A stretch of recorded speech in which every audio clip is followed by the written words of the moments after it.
Okay, så i det første væddemål, der har vi 2 papirskugler og 2 glas med vand. Så sætter vi de 2 glas foran hver os, og de 2 papirkugler her foran.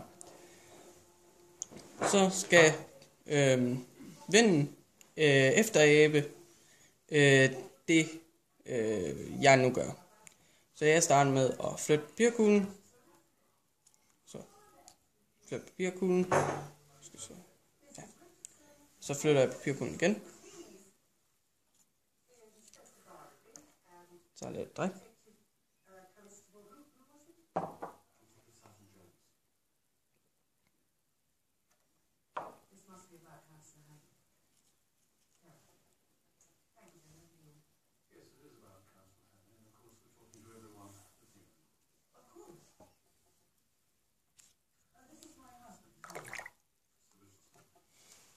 Og man vinder så væddemålet ved, at man nu ikke slugte særlig meget vand. Også var grunden til, at jeg ikke snakkede, fordi jeg ikke slugte alt vandet.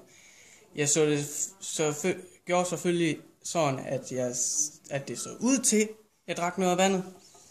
Men jeg drak ikke det hele vand, eller slugte ikke det hele vandet, og derfor spyttede det ud til sidst. Vinden vil så ikke kunne gøre det, fordi det så ud til, at jeg slugte det hele. Okay, i det her forsøg starter vi så med at have 2 glas med en eller anden form for væske, i det her tilfælde vand, og med at starte med at spørge, om man kan låne nogle penge af sin ven. Efter det så siger jeg, at væddemålet handler alt om balance, og man skal have håndfladerne, eller vennen skal have håndfladerne på bordet. Herefter så sætter jeg så glasene oven på hænderne. Hvis vi kan. Det uden. Ja, det kan også gøre sådan. Det skal i hvert fald være sådan, at det er oven på hænderne, og så skal glassene ikke kunne vælte. Og det jeg så gør nu, det er, jeg løber. Så i det her væddemål, der skal vi bruge en mønt, som er det vi vædder på. Og så skal vi bruge vinden.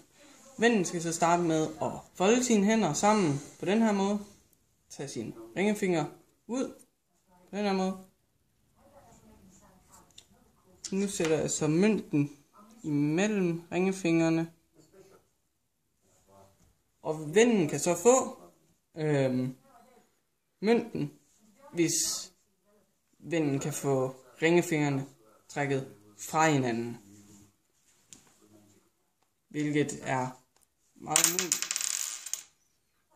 Det var så mod hinanden, de gik. Som man kan se, så går de mod hinanden her. De skal trækkes fra hinanden på den her vis. Og man kan heller ikke, hvis man gør sådan her, drikke nogle af de andre fingre op. Det vil også være snyd i det her tilfælde. Det skal være, at de 2 ringefingre går fra hinanden. Så hvis vi prøver igen, og så skal jeg kunne se, om det virker. Netop. Det er stort set umuligt. Der er sikkert, der er måske ingen, der kan det. Så stort set umuligt væddemål, man kan lave. I det her væddemål skal vi så bruge 5 kort fra et almindeligt spil kort. Det er fuldkommen ligegyldigt, hvilket kort det er. Bortset fra, at der skal være en dronning i det her tilfælde. Der skal være en speciel, som ikke er af de andre.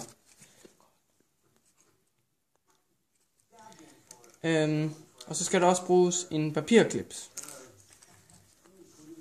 Jeg stiller så lige kortene op, sådan her. Trækker dem lidt fra hinanden.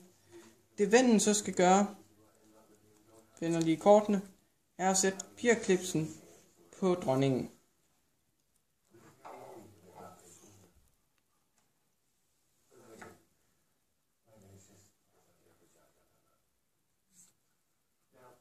Så man kan se den på begge sider. Formulerer ikke helt rigtigt. Så det vil være her. Og når vi så vender den om, kan man se, at den er på forsiden, eller på det øverste kort, første kort. Og man vinder så væddemålet på grund af det her, at man ikke satte den på dronning. Selvfølgelig så er det på bagsiden, men det skal jo, papirklipsen skal være på front. Okay, i det her væddemål, der skal vi bare bruge vennen og en selv.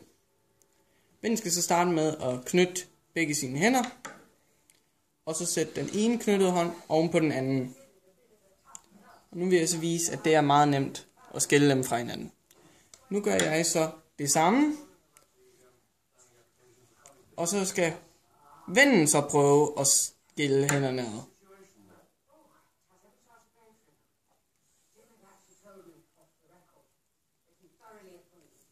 Hvilket er stort set umuligt, og grunden til det er, at før man knyttede hænderne, eller da man satte hænderne oven på hinanden, sneg man lige sine tommelfingre ind, og simpelthen bare lagde den anden hånd ovenpå. Og man vinder så væddemål. Okay, i det her forsøg, der bruger vi så et tomt glas, og en ting, der har en meget svær balance, som det her marcipanæg, da det har meget svært ved at ligge stille. Selvfølgelig hvis man er forsigtig nok. Der kunne også bruges noget som en appelsin eller et æble, men i det her tilfælde har vi taget det her æg. Det vennen så skal gøre er at sætte ægget på toppen af glasset.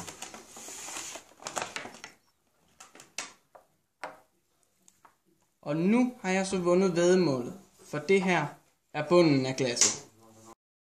Okay, i det her væddemål, der skal vi så bruge nogle papirklips og et glas med vand. Væddemålet går ud på, at vennen skal kunne placere en papirklips oven på vandet og lade den flyde på vandet, uden selv at røre ved vandet.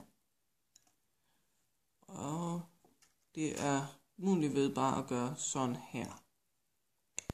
Tricket er så, at man tager en papirklips og folder den om til et L. På den anden vis tager man en anden papirklips, lægger på bunden af L'et og lægger den lige så stille ned i vandet. Man vinder så væddemålet, da nu papirklipsen nu flyder på vandet. Okay, i det her forsøg, der tager vi og skal bruge en blyant, og så vennen. Vennen skal så gøre sådan her med hænderne, og placere blyanten her imellem tommelfingrene og hænderne, sådan her. Og vennen skal så kunne dreje hænderne, så at blyanten ligger inde under håndfladerne.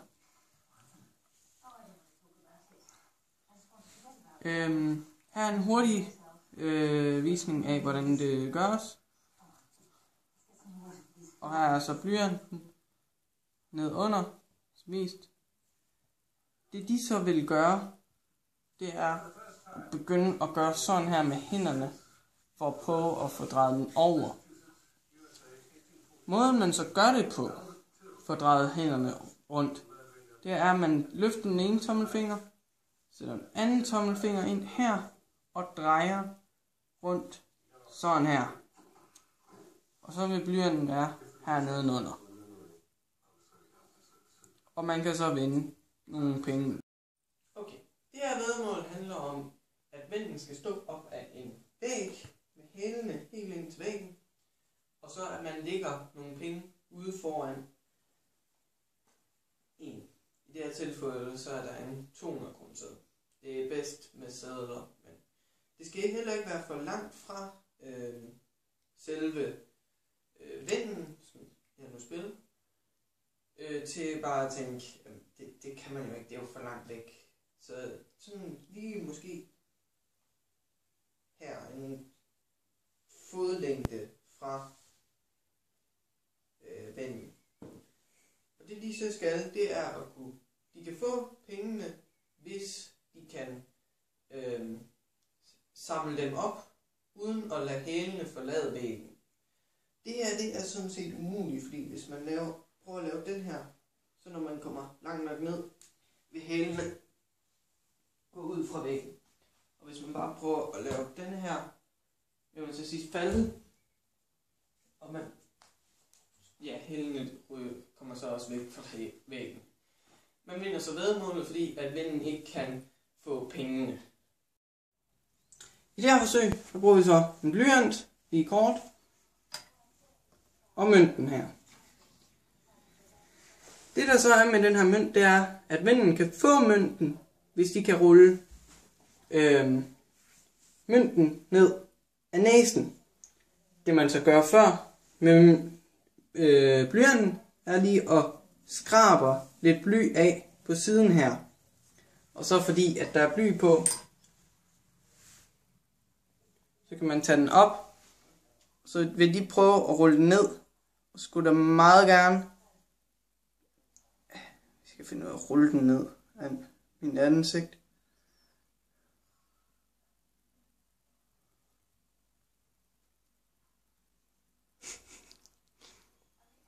Skulle der meget gerne komme en streg nedad på grund af blyet på mønten. Det kan godt være, at man mister nogle penge, men de vil få en lang sort streg ned af ansigtet.